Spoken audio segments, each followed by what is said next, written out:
Right, so we're now live. So today on the podcast, I've got a friend I've known from afar. Really, we've never really sat down and had a chat through a mutual friend, Adam Glassford, Mr. Alan McGlaughlin. Morning, Hello. Alan. Morning. We'll have a chat to Alan in a minute about his background and so on and so forth. But what's interesting is he is a dental survivor of COVID, hence the T-shirt. If you just sit up a bit there, which is quite interesting. We'll talk about that a bit later on. But I suppose just starting at the beginning, really. Originally from Northern Ireland? Yes, that's right. Northern Ireland, from the very geographic centre, a place called Kirkstown, famous for sausages and Jimmy Cricket. Very good. There you go. Can't beat that. No. So what are your memories of growing up in Northern Ireland? Because it was, I mean, you must have been there at a time that was somewhat difficult across the region. Initially, my parents were a farming my dad was a builder, and then when I was one, they bought a shop which was a bakery. They knew nothing about it, so we moved, and my dad renovated the upstairs, and we lived above the shop. So it was always I never had a spare moment, so I was always working either with the business or doing homework. My mother was very, very strict, and then we moved out to the country. Got one of the primary schools were all being closed down, and so my dad converted that, and we got stables and cows and chickens and things. So brought up in a farm, had a sort of farming background really. So lived the outdoor life. It was fantastic. And then during that, it was 1969. The trouble started basically, and we weren't really involved in the deeper inner ghettos, of Belfast and Derry and stroke London, Derry. And but where we were was still a very segregated town. I'm of the Protestant background, therefore sort of British heritage, and we never got to meet people from the other religions, which is absolutely amazing. People in England couldn't probably understand this, but there were Protestant schools, there were Protestant shops, bars, restaurants where people only of that persuasion went to. Yeah. And then it was just weird. And then once I went to university, then I met a guy who was doing medicine in my year. We were all grouped together, and he'd only lived a couple of 100 yards from me, but I'd never seen him before in my life. What, back at home? Yeah, back at home. Really, that is how weird it is. Then during university, the school days, our school was very attached to the local police barracks and the army base in Kirkstown, and then we'd be out playing hockey, and helicopter Chinook would come down, we'd evacuate the pitch, all the troops would run out doing all their defensive stuff, run off, and we continued playing hockey or football. It was just you just got used to it. I was going to say, it's just funny what you get used to, isn't it? Isn't it just? I know, and all the checkpoints everywhere and things. And whenever the bombs went off, we could see all the smoke rising from the school and things. And there was lots and lots of that going on. But Belfast, whenever I went there, the first year was the hunger strikes year. Yeah. With Bobby Sands, obviously. I remember the day after he died, we all went in. Everybody was in shock, and all the violence and noise and things. And the university became very political. It was very sort of a Republican background to it, right? And there were there was a lot of anger and fear going on. Yeah, and around the city was strange, and then the Falklands crisis, and that caused a lot of grief and sort of bitterness and division between people, which is very, very strange. Everybody stating they weren't political, but yet they were clapping whenever things, nasty things happened. You just couldn't believe it. Yeah. And then, so that was, Queen's was great, but we had great fun. Thoroughly enjoyed it. Belfast, great city. It's not, university is what you make it, really. And made a lot of great friends. And then my first job was in Enniskillen. And it was funny, Enniskillen, remarkable town, beautiful, very nice. But, and anyway, my nurse was a corporal in the Ulster Defence Regiment, which is part of the British Army. And I was, at the time, the only Protestant dentist in Enniskillen. And I know it's strange how you know these things, but one day there was a name in the book, and it was the name of an IRA terrorist who'd been released from prison for elections, and he was booked in with me. And I thought, oh, you're joking me. Anyway, so the nurse went downstairs and got him and came through the door and nodded and said, yes, it's him. And then he walked, and my hands were shaking so much. I can imagine. Oh, it was terrifying, I know. But anyway, after that, then I'd stayed for a year and a half there, moved to Belfast, had a job in the Falls Road in Belfast, which was entertaining as well. I was there during the funerals of the Gibraltar Three, the SAS had killed people in Gibraltar and things, and that was entertaining. Very fruitful time there as well. Fruitful, is that the polite term? Remarkable. It was before we had closed circuit TV cameras in every surgery. I remember I went upstairs to make a cup of coffee one day, and one of the nurses told me not to go because and she said there was a guy up there, and so I went up anyway. I made a cup of tea, and there was a guy sitting there looking petrified, and I said, "What's wrong?" And he said, "There's somebody downstairs I don't want to see." I just said, oh, who is it? And he said, oh, it's the police. I thought, all right, okay. So I looked out the window, 4 Land Rovers outside, grey Land Rover, and a couple of police or army trucks. And then they moved off, and I said, you're okay to go. You're okay to go. And he said, thanks. Anyway, it turns out he had a gun, and he was running from the police, and he just ducked in. And our staff were too terrified to tell the police that he was upstairs, you know. I can imagine. There was me facing him. Anyway, it was all entertaining. You look back at it and you have a good laugh, you know. And yeah, exactly. That was that. So just going back a step, what took you from a farming family background into dentistry? I have 4 older brothers, and they were involved in the well, we had the bakery. The farming was sort of a hobby almost, really, but right. we were into horses in a big way. But I'd reached the sort of a middle standard, and I knew I was never going to go any further. And there's no way you're going to make money in horses, not really, you know. And it was only average, you know. So that got me out of that, and I was always quite academic, really. Yeah. So I wanted to sort of get away from home, just because I wanted to see more of the world, you know. And you get away from, and you start to realise that. Well, Northern Ireland is very parochial, and it's very insular, and everybody.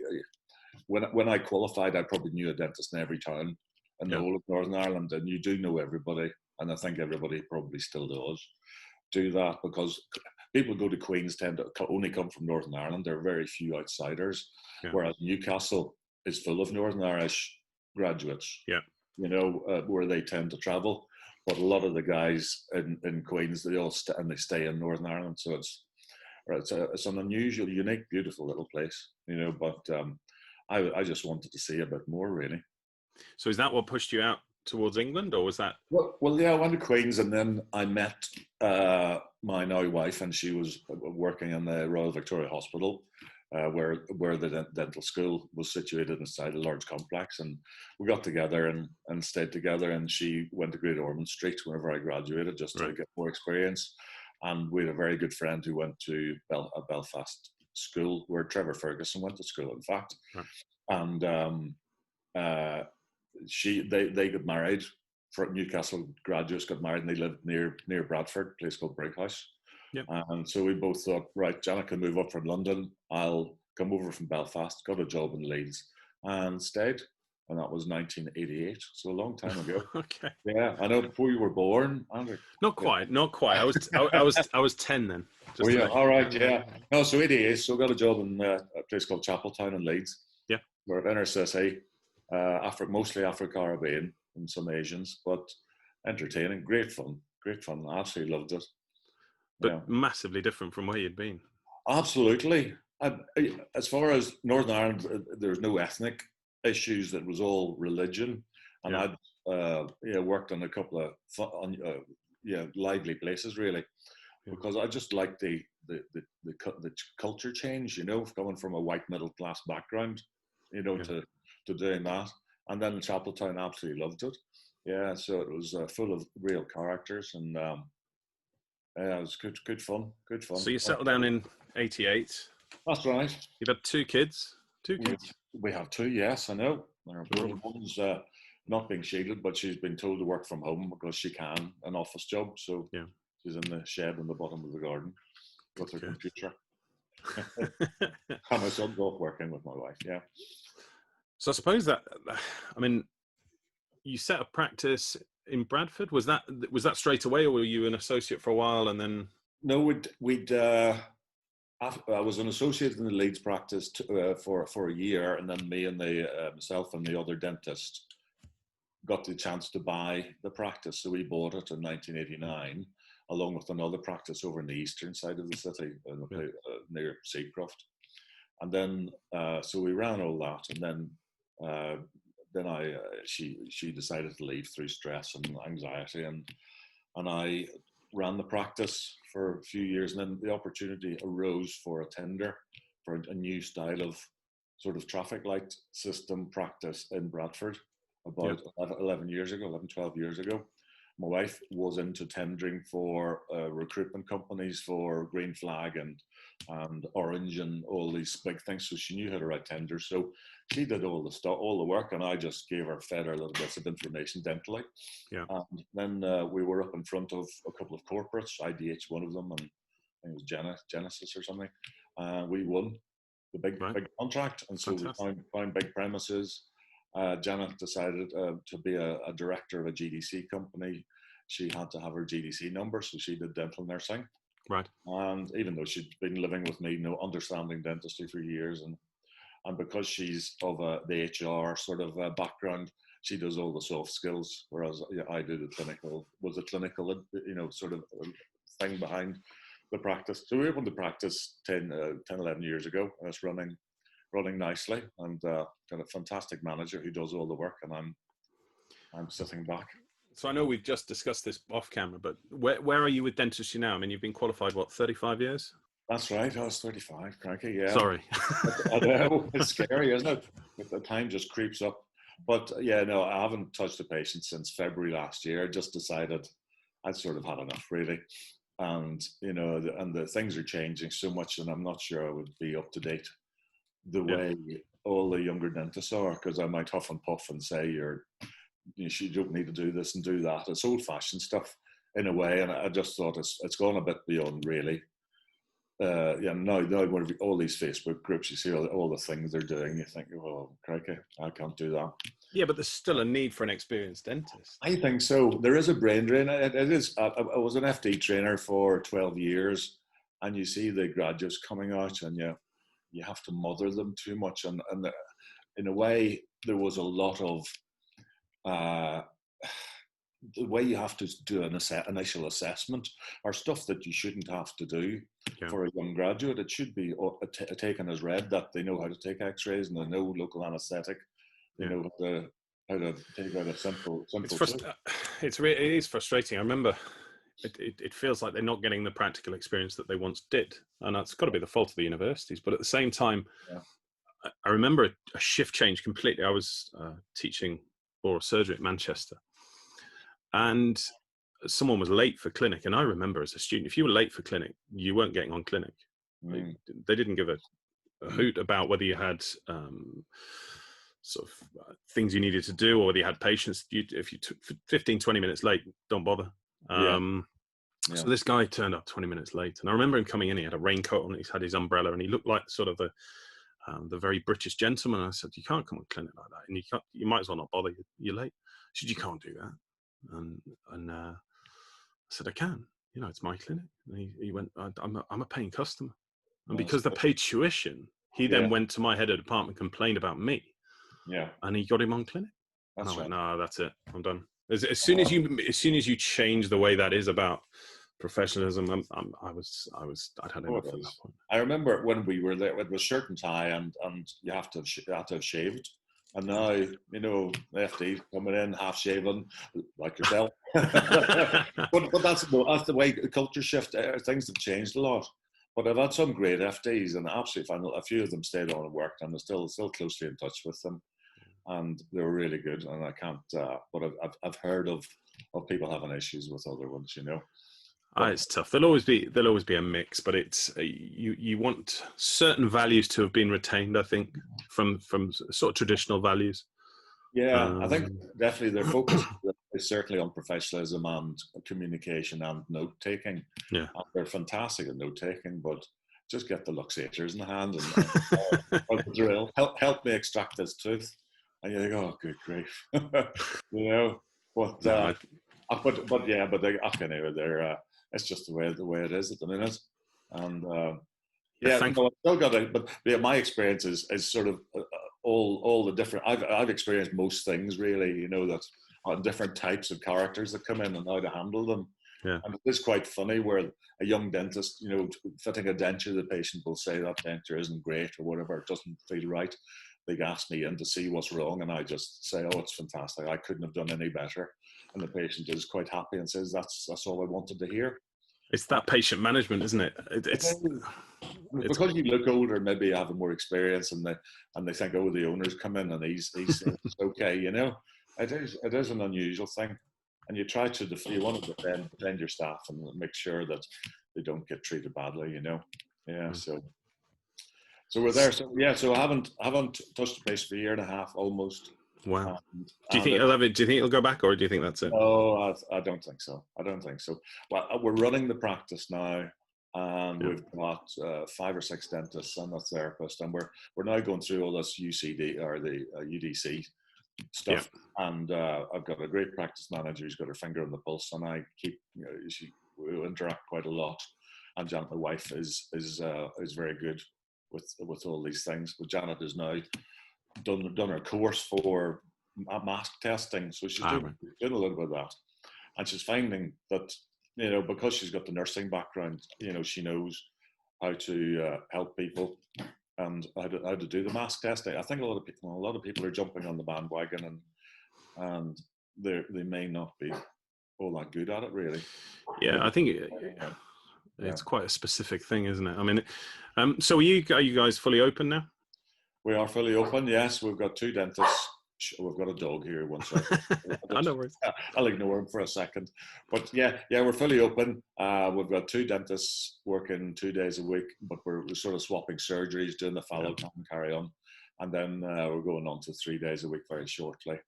We've got our way through emergencies. How long do you see this lasting, the way in the current situation? Oh, crikey. It's just scary stuff. And you sort of think, when I graduated, you didn't wear gloves and you didn't have a mask. That's so true. Not gloves you just wore for a surgery of extraction, and then you washed your hands. You know, it's just strange. And then AIDS had just arrived whenever we'd graduated, and everything. There's just infections everywhere. It's a crystal ball thing, isn't it? Yeah. No, but dentistry cannot survive with all this fallow periods, or else it becomes so expensive, you know. And the government won't want to pay out the money they are for very little dentistry, you know. Yeah, it's costing them a fortune for people to be sat not doing very much at the minute. Yeah, well, we are mostly NHS. Yeah, which is very fortunate on this day, you know, this COVID period. Because we're still getting paid, but we don't know what the CDO might suddenly decide, or the NHS England, you know, which could really affect us quite badly. And we can't charge extra for PPE and things. Yeah, you know, but we are supplying all the stuff. I think there's a limit to what patients will pay as well. Well, that's right, yes. And the patients won't pay. Well, it's been calculated at £38 a visit, you know, for the dentist and for disposable stuff. And obviously, the less accessible the stuff is, the more that you're allowed to reuse it. Yeah, you know, which is funny. Well, it's the policy. NHS policy shifted depending on the supply of the PPE. And also, the issue of prescriptions seems to have changed a little bit, doesn't it? You know, we weren't allowed to do prescriptions. Suddenly, now we are. If you write 1 a month, that's too many. Are you sure? No. Oh, just dish them out like sweeties, you know. Oh, it's very strange times, and dentistry cannot certainly not sustain this. And we're all worried about a second wave, which would be absolutely horrific. It would. Absolutely awful. I suppose that brings us to the sort of the crux of why I asked you here, which is your T-shirt. That's right. Yes. So for those that don't know, Alan got COVID back in end of February, beginning of March? Oh, no, March. End of March. End of March, sorry. End of March, yes. Tell me what happened. What happened? We a couple of weeks, but whenever everybody was talking about it, we thought, right, we're going to start protecting our staff. went down to Holland and Barrett and bought about £500 worth of vitamin D and magnesium tablets and zinc, and dished them all out and said, now, the odds are, with me, I've got a higher percentage chance of catching it and being hospitalised, which is only 12% or 8% or something. And the staff, I said, yours is about a quarter of that, so you'll be all right, but take this and we'll keep running. And there we go. About a week later, I started to get a cough and a wheeze and can't breathe. And I was sitting up, and then I had the happy hypoxia for a day, but I had one of the little pulse oximeters, and it was down to 80%. And I thought, you were just high on CO2. High on happiness, yes. And so my wife, being nursing, she's very, says your fingernails are blue, you're not looking well, grey lips. Phoned the hospital, or phoned the ambulance, and paramedics came in and dragged me away and hospitalised me. But your family also got it at the same time, didn't they? We did. There were 3 of us hospitalised literally at the same time. I know. About 3 days later, my son went in, and he was just oxygenated, and he was in for 5 days, and my wife was in for one to 2 days. And this, I wasn't aware of this obviously at the time because I was out for the count. Yeah. So you went in, and how long was it before they intubated you? Oh, about 3 days. Yeah, I have picked photographs of, with a little tiny bit of oxygen, then more and more. And do you remember any about those first 3 days? Vaguely. I've got the photographs and I remember sort of things going on. And then I was ventilated. And it's funny, one of my friends that I play golf with was being wheeled past the end of my bed. And he was just being oxygenated. So he was telling everybody else, said, I've just seen Alan and he's got tubes in him. So I'm just going to let this dog out. I know. Get back to this. I know. The whole thing is like a dream, really. It's I'm remembering little bits and pieces. I remember going in, and I remember seeing one of my son's friends' mothers as a nurse, and I recognised her voice, and I pointed and said, "Oh, hello." She says, and then being passed along, and then no, I don't recall an awful lot. I don't even remember. I vaguely remember the paramedics coming. Yeah. And I was obviously in a bad way. And then on about the 26th, it was my wife's birthday, so we were organised a party, and everything was cancelled, obviously. And then it was ventilated. And what I remember from the ventilation was that I had horrific dreams and nightmares, which is very unusual. And I've been told by anaesthetists since then that it is quite common, but that was news to me. So right the way through your ventilation? Yes, absolutely horrific. I dreamt I'd been kidnapped and being tortured. My family were being tortured. Wow. And I'd spoken to another dentist who'd been intubated, and he dreamt that he'd been in a horror movie and he was the one being killed. It's just absolutely strange. Just different things going on. Then you think the dream stops, and then you think it's gone, and then another one starts, like a new chapter or something. And it's absolutely bizarre because with sedation, they bring you out of sedation after 3 days or something to check to see how you're going. Yeah. And then if you're not breathing properly, then they bring you back under. And after about the 4th time, my last dream was that the kidnappers, I thought had wanted money, so I gave them all my bank account details. And then I came out of the sedation. And the first thing I was able to communicate with my wife was, have the bank been in touch? And she thought it was because, of the NHS and right. Business. And she didn't realise it was because of the kidnap. And were they Republican? So it was utterly bizarre. Lots of little things keep coming back to me. And how long were you ventilated in total? 2 weeks. Right. Yeah, so on the last one, I think I grabbed the tubes and stopped them from re-ventilating. They were going to do it again. Yeah. But luckily, my lungs were working and things were okay then. And I think before that, the suction tube had been blocked because my oxygen was getting worse and worse. I remember that because we had conversations amongst ourselves, and then suddenly they realised it was blocked, and suddenly your SATs came back up. That's right. It came back. Funny that. Oh no! And there was another incident later on that things were going down the wrong place, and luckily, Anyway, I'll get on to that. But yeah, so two weeks of that, and then I was recovering in the high dependency unit. Yeah. And But that wasn't the end of the trouble, was it? no, not the end of the trouble. During those the second 2 weeks, then I was in high dependency, and everybody wearing the full COVID outfits. And all you just saw were their eyes and the name across the top of their mask and things. And I remember some things, and I was being prepared for dialysis, basically. Yeah. So they were putting the lines in here, and then the lines down your groin. And there was one I dreamt it, or I believe there was a young doctor who was doing it, and he wasn't terribly competent. Oh. This is unbelievable, really. So he wasn't terribly competent. So the consultant came along and did it properly and showed him what to do. So it was all fine and dandy. Next day, the guy comes back and wants to have another go to practice, and I grabbed him by his thumbs and broke his thumbs.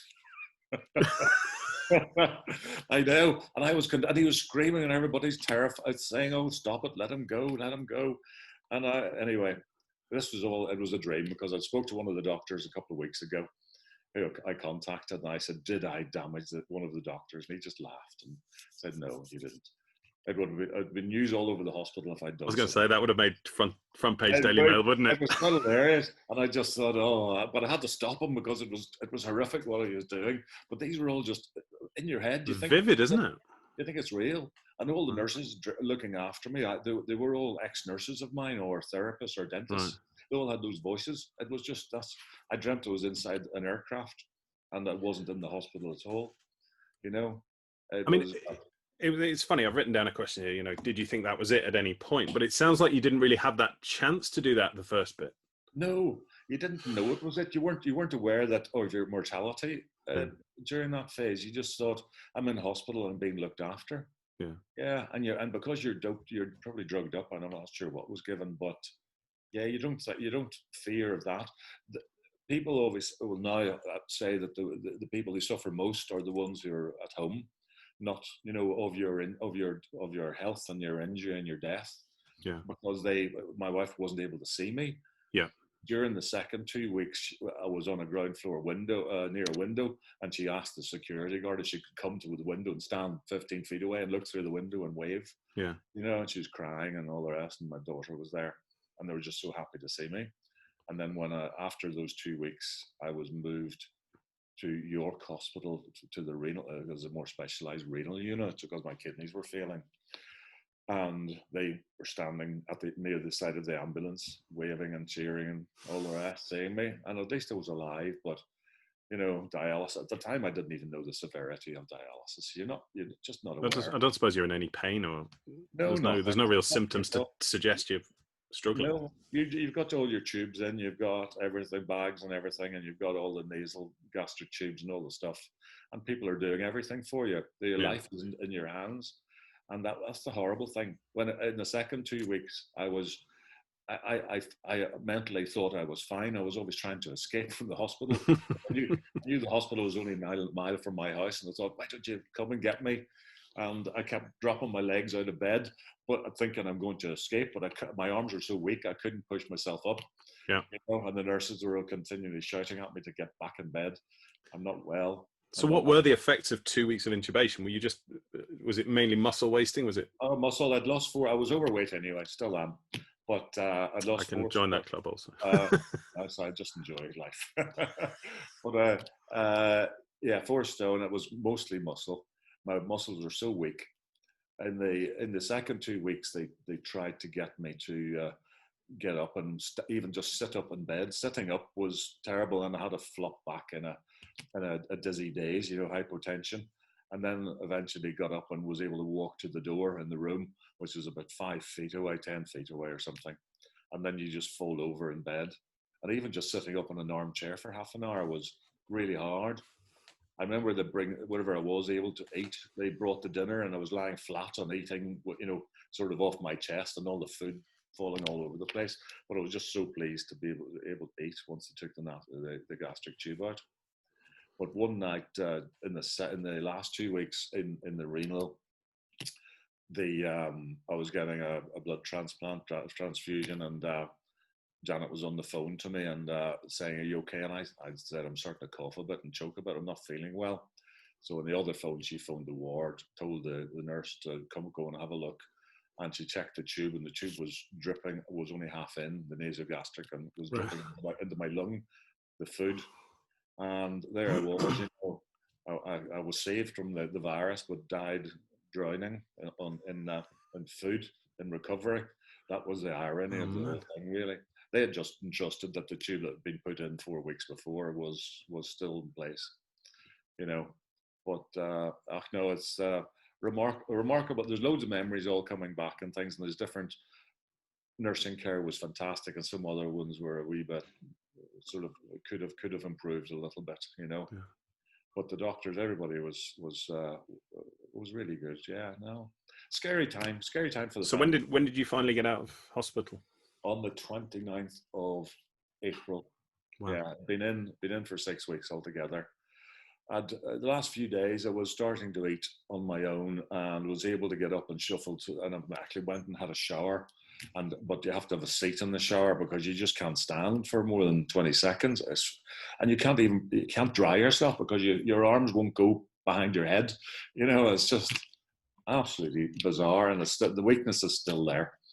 But the last couple of days, they said, right, you're beginning out on Wednesday. Then they said, oh, it's not. You haven't got enough magnesium. We need more drips. So then the young doctor came and said, how do you feel about leaving at 5 o'clock? I said, fantastic. Can't wait to get out.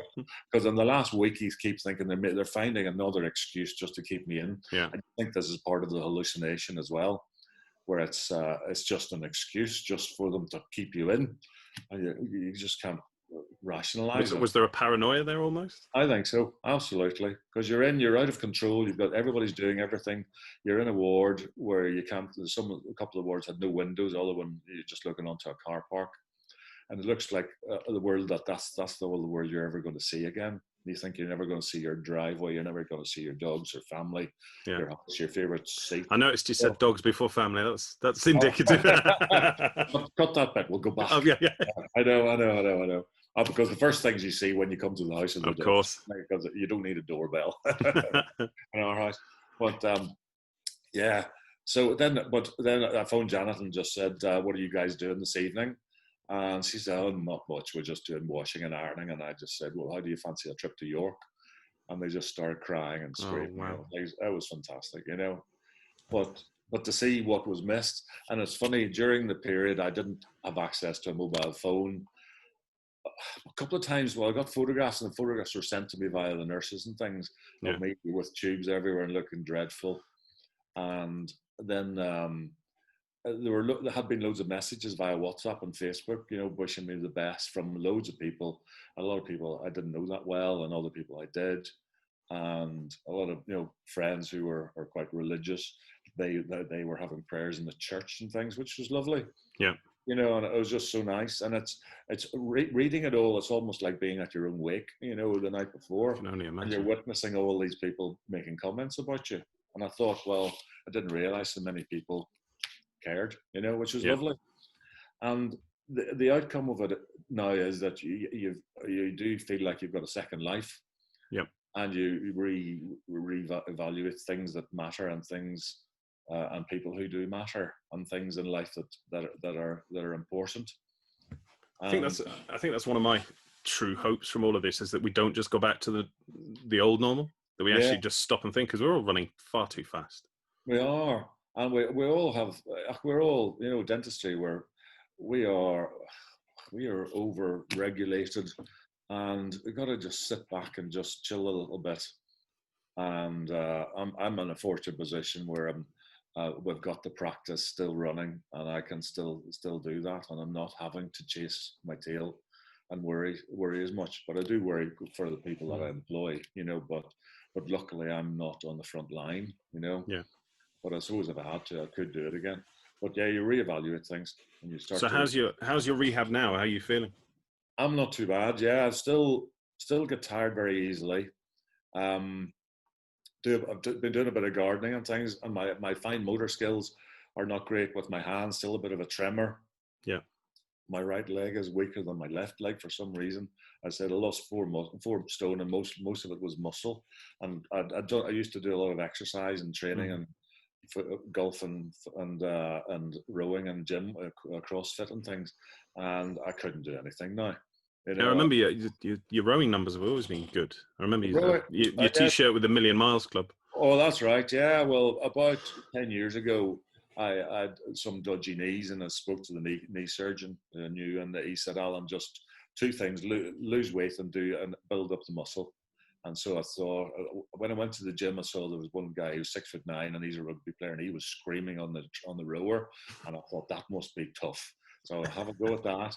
And then I asked him, rather than just rowing willy nilly, I thought, what levels do you do? And he said, go online, go onto this site and follow the little training sessions. So I did those, and then you try to improve, and then I went to the championships and got a silver medal in the 500 meters, which I was pleased with. But you get really into it, and you just can't go without doing. It's like a drug, really. Yeah. You want to do it every day, and so I got pretty strong. And I feel that because my heart and lungs had been trained a lot, and you still had a good engine to extremes, because I did every night. I pushed myself to the limit, and extreme 40 minutes of fast rowing, and that's pretty hard because you're using about 85% of your muscles when you're rowing. Yeah.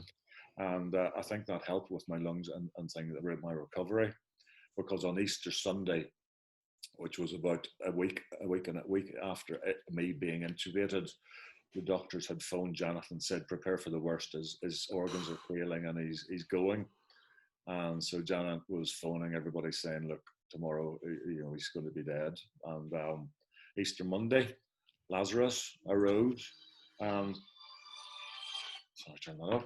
arose, and things started to pick up, and everything went. And when I went to, instead of being dialyzed, my kidneys started to pick up, and my lungs and kidneys and heart are working fine now. I just need to build up the muscles, but they reckon it takes a week for every day that you're in intensive care. It takes a week of recovery. So I've still a long way to go. Yeah. But I'm so pleased to be here. It's just happy. I know, and you've just told me about the proverbial kick in the nuts on the back of surviving COVID. Oh right, yes, yeah, malignant melanomas, superficial spreading malignant melanomas. I have had 3 of them removed in the last couple of weeks. Which, being fair-skinned and used to be in the sun, I haven't been in the sun for years now because I just can't be bothered creaming up and too much effort. I can't be bothered. And suntan, why do I need a suntan anyway? I'm not. Well, I hope that I'm sure that'll be fine if you survive COVID. They're stage ones, yeah, but it should be all right, But yeah, it's just. I'm not even that bothered about it, because I've been through so much worse and I've survived that. Wow. But it's funny. I went and we met a few friends that had been with prior to where I may have caught the virus, and I was very wary on Friday night. Just sitting there thinking I've got to just be very cautious. Yeah. Even though I've got all the antibodies, but at the time we just thought, we'll be fine. But I think everyone does, don't they? Oh, this virus is not to be sneered at. It is. When you're in hospital and you see other people dying around you, and all of a sudden they're giving them the last rites and doing all the stuff. The heartbreaking stuff from an outsider's point of view is watching all that, knowing that there's no family there. Absolutely. It's been horrific. And Janet said, you're never going into hospital again. Well, I'm going to demand they let me in. And it's awful, and then going to the funerals and things as well. There's only 5 or 10 people allowed, and it's just horrible. And there's one of the ladies on Facebook, her husband works in intensive care, and he's seeing people dying all over, and they're just thinking people are being far too casual. I was going to say, where do you sit with the lifting of lockdown? And July the 4th is going to the pub day. Well, we won't be going to a pub. Okay. We had been asked to go to a small Italian restaurant by good friends for next Saturday night, and Janet this morning before she left just said, you know what, I think the place is too small. We'll not do it. We'll wait just a little while until things go. But we have been self-isolating quite a lot. Because of the good weather, we've been able to eat outside, and if we've had friends around, they're sitting over 2 meters away out in the fresh air. We haven't been close. close whatsoever. You just hope we haven't gone too early on this. Well, that's right. I've become sort of not casual about it, but now I'm not reading about it. I'm not watching about it. I've been through it and just thought, you know what, let other people handle this. I just, sort of almost Fatigued. I'm fatigued, and it's not that I don't care, but it's just I'll just get myself worried. Yeah. You know? No, I get that. I want to stay away from all stress situations that are out of my control. So that rules out dentistry then. Well, that's right, doesn't it? Yeah, I know. And I'm fortunate enough I can do it. Yeah, no. So if not dentistry, what does the future look like? I don't know. I'll help. I had asked somebody at the PCT if they wanted somebody to go around and do visits or do any sort of pastoral care, but they haven't got back to me. Because I think they've had their hands full with other things. Yeah. Do go along things like that, or helping my wife's business, or do something. Yeah. I don't know. I think it would be a shame. I think that what the profession needs to do is hang on to people like you, not necessarily for the clinical side, but for, like you say, the pastoral care and the experience that you bring. Well, that's right. I have a lot of younger dental friends who do contact me and ask me just general things about what you would do and things. Yeah.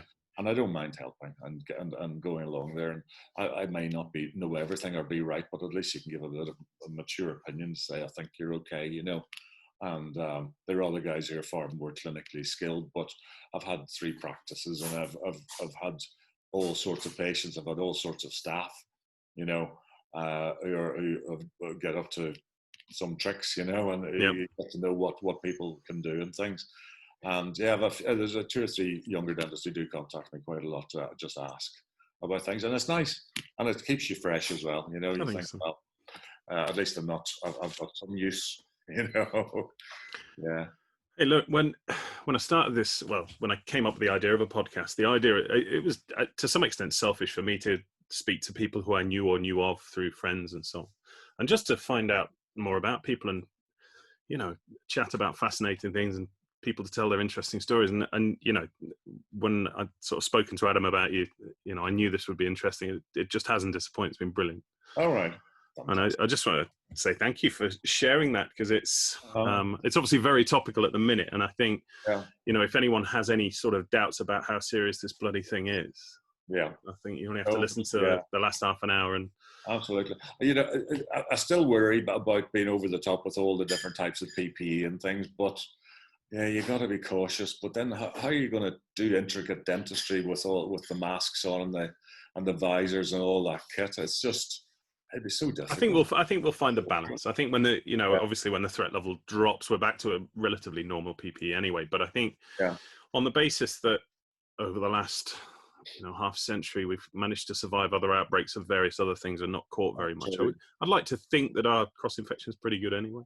I think so, and I think as dentists we do breathe in a lot of rubbish, and I think we've got reasonably good immune systems, because we're up and close inside that zone, aren't we? With 30 people a day, 20, 30 people a day, and we must be catching everything. And anyway. I'm sure I speak on behalf of everyone who might listen to this and just say, I wish you the best, and hope you get fully recovered soon. And the other little bit doesn't amount to anything. I'm sure it won't. I don't think so. I'll let you know anyway.